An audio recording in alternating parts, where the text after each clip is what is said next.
반갑습니다. 두 번째 보니까 더 반갑죠? 네. 방금 우리 감정에 대해서 배웠는데 여러분 감정 상태가 지금 어떠세요?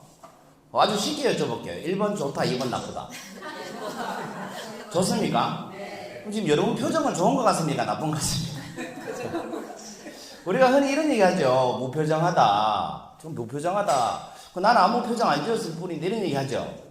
그런데 실제로 그 무표정한 표정은 보는 사람한테 긍정적인 표정입니까? 부정적인 표정입니까? 부정적인 표정입니다. 특히 저같이 생긴 사람이 무표정하게 강의라면 굉장히 부정적으로 느껴집니다. 그럼 이런 것도 뭐예요? 오해라는 거죠. 나는 감정이 부정적이지 않은데 무표정했을 뿐인데 상대방은 뭐예요? 기분이 나쁘구나. 내가 마음에 안 드는구나. 이렇게 오해한다는 거예요. 그래서 누가 여러분 남편이 예를 들어 퇴근해서 집에 왔는데 무표정하게 자기 왔어 하면 무슨 일이 있구나. 이렇게 오해한다는 거예요. 그래서 표정 관리 하나만 잘해도 여러분 어때요? 내 감정을 아주 긍정적으로 잘 표현할 수 있게 됩니다. 그리고 우리 강의하다 보니까 뒤에서 막 애들이 막 뛰놀죠. 여러분 스트레스 받으세요? 아니면 아무렇지도 않으세요?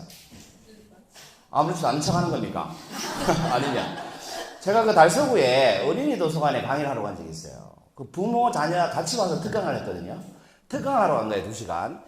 그때 아이들이 한 20명 됐어요. 그리고 엄마들도 한 20명 됐어요. 그 애들이 뭐 지금보다 훨씬 더 많이 떠들겠죠. 저는 강의를 하는데. 그런데 그 떠드는 게 스트레스 받는 게 아니고 조용히 시키는 엄마 때문에 스트레스를 많이 받았어요.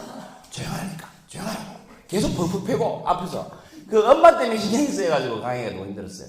그러니까 우리는 어른이기 때문에 아이들을 떠드는 거에 대해서 스트레스 받을 이유가 있다 없다? 질문이 없습니까? 있다 없다? 없다.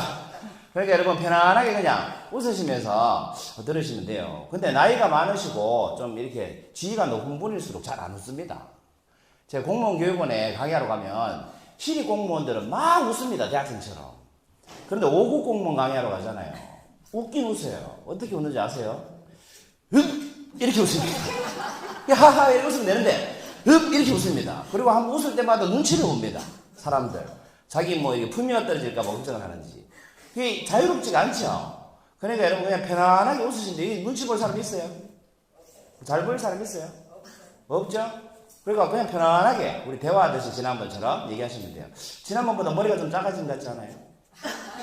저는 그냥 왕왕살 해가지고 머리도 크고 뭐 이런 얘기 했는데 오늘 머리가 좀 작아진 것 같지 않아요? 여러분 살찔 때 어디부터 찝니까? 밑에서부터 찝니까? 위에서부터 찝니까? 살찔 때 다 잡아놓고 뭐 모르는 척 하십니까? 그거 다 살 잡았잖아요. 살찔 때는 어디부터 쪄요? 그 얼굴부터 찌죠? 아니에요. 밑에서부터 찌죠. 빠질 때는 위에서부터 빠져요. 그런데 아래 위 상관없이 가장 빠지지 않는 곳이 있어요. 가장 먼저 찌고 가장 안 빠지는 거. 그게 똥배예요. 그냥 배가 아니고 윗배, 중간배, 아랫배 치면 아랫배가 제일 안 빠져요. 제가 지난주 강의하고 열심히 헬스를 다녀가지고 일주일 만에 3kg 빼고 왔는데 그 얼굴이 좀 안 작아졌습니까? 어떤 분은 이런 표정을 지으셔. 또 지자랑한다. 또 지자랑한다. 뭐 지자랑하게 놔두세요. 병이다 생각하고 뭐 그 재미로 사는 거지 뭐. 그렇지 않습니까? 자, 제목 한번 읽어볼까요? 시작. 오해가 생길 이유가 뭘까를 한번 맞춰보십시오. 제가 힌트를 2가지를 드리겠습니다. 첫 번째 힌트는 이겁니다. 어떤 여성이요, 차를 몰고 마트에서 볼일을 보고 차를 몰고 집으로 가고 있었어요. 그런데 트럭 한 대가 따라오는 거예요.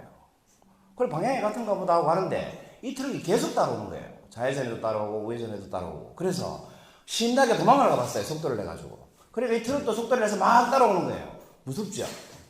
너무 무서운 거예요. 이 천연대. 그래가지고 너무 무서워서 주유소로 들어가 버렸습니다. 주유소로 들어가서 얼른 내려가지고 주인한테 도와주세요 하고 외치면서 뒤를 돌아봤어요. 그랬더니 그 트럭 기사가 내려가지고 자기 차 쪽으로 막 걸어오는 거예요. 완전 공부분이 아니에요. 그러더니 자기 차 뒷문을 열더니 웬 남자를 하나를 탁 끄집어내가지고 막 부지를 펴는 거 있죠. 어떻게 된 상황이냐면 마트에서 이 따라온 트럭 기사가 본 거예요. 이 남자가 이 여성의 차에 몰래 타는 것을. 뒤에 몰래 타는 걸. 그래서 이 여성이 위험하다고 판단이 돼서 끝까지 쫓아와가지고 구해준 거예요. 알고 봤더니 이 남자가 성폭행 전과자들하는 겁니다. 이 여성은 몰랐어요? 부자로? 오해를 했어요. 오해를 했죠? 자, 이것이 첫 번째 힌트입니다. 뭐가 오해하게 만드는지 생각해 보세요. 자, 두 번째 힌트를 드릴게요.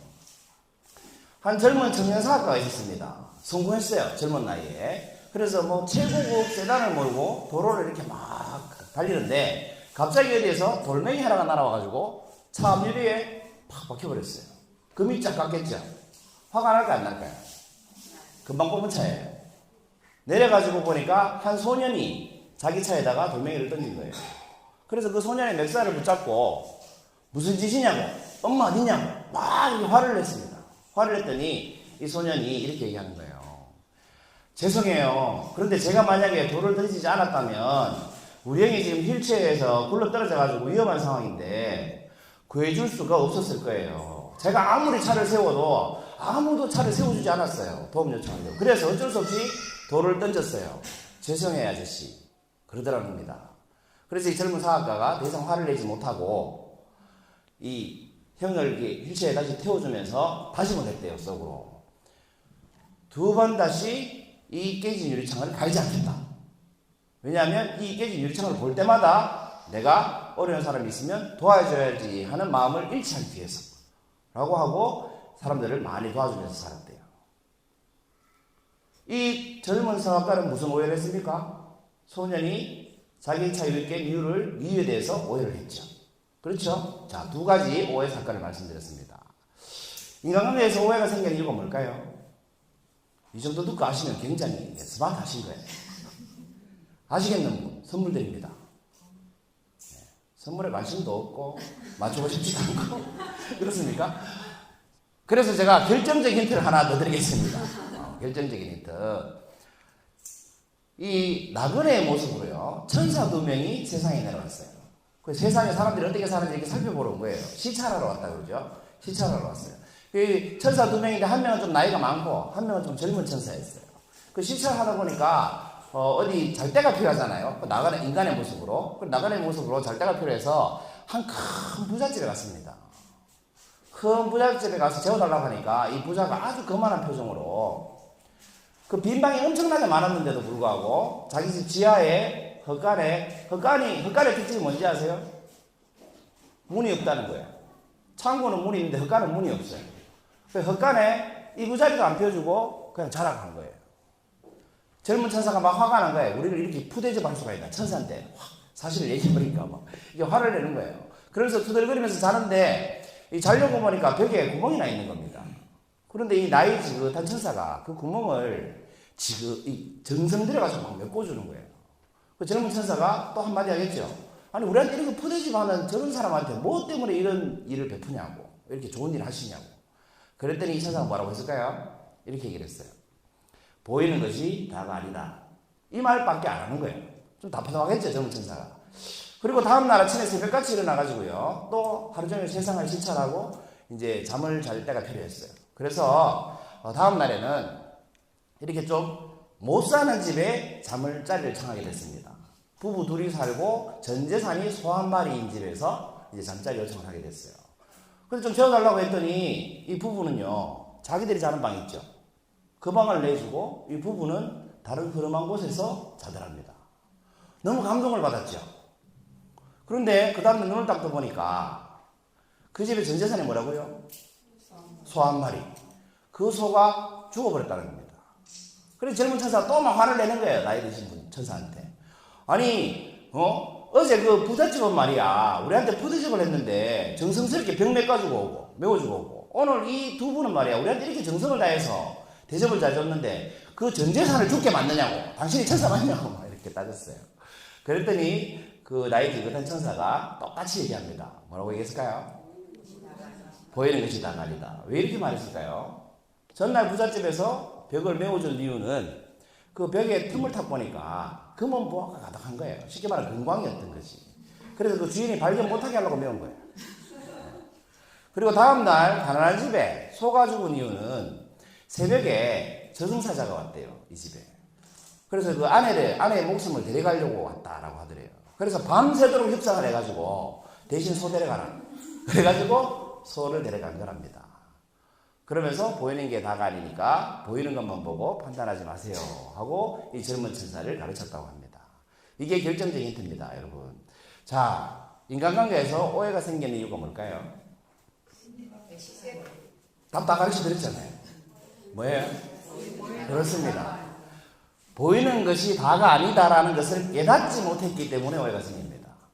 깨달은 사람이라면 오해를 안 하겠죠. 보이는 게 다라고 생각하기 때문에 오해가 생기잖아요. 그죠?